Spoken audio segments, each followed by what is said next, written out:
அப்புறம் ஆஃப்கோர்ஸ் இங்கே இருக்கார் என் அன்பு சகோதரர் அமிர்த், மியூசிக் எக்ஸ்டென்ட் மியூசிக். அவர் வந்து இது வந்து லைஃப், இந்த படத்தில் வந்து ஒரு லைஃப் அப்படின்னா நடித்ததுக்கு வந்து லைஃப்னா மியூசிக் ஸ்கோர் தான்.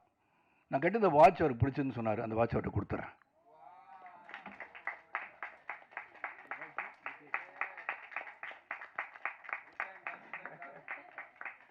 That's a love I have for you Amrit. ஏன்னா அவர் சொன்னார், நீ கட்டியிருக்க வாட்ச் எனக்கு ரொம்ப பிடிச்சுன்னாரு.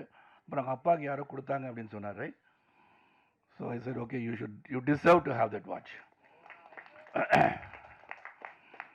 அண்ட் மியூசிக் ஸ்கோர் வந்து உண்மையிலே அந்த காட்சிக்கு என்ன வரணும் அப்படின்றத ரொம்ப கிளாரிட்டி. கடைசியில் வந்து அந்த காரில் வந்தீங்கன்னா படம் பார்த்துட்டாலும் சொல்கிறேன், இல்லாட்டி என் அன்பு மகன் பிரபு spoiler அப்படின்றவார்.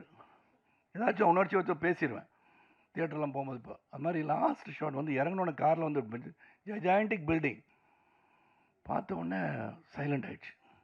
Only win sound. He never scored music over there. Really, hats off to you. Now, that is where a music director knows where to start playing. ஆனால் உண்மையிலே அந்த மாதிரி இது ஒரு லைஃப் இந்த படத்துக்கு பெரிய லைஃப் கொடுத்துருக்குன்னா definitely it goes to him. And all the best and your great innings to play like Shubman Gill. எனக்கு இப்போ பார்த்தா நீங்கள் தோனி ராகுலோட பெரிய ஆளான மாதிரி இருக்கு எங்களுக்கு. சுப்மன் கில் பேர். ஸோ அது ஒன்று. தென் அஃப்கோர்ஸ்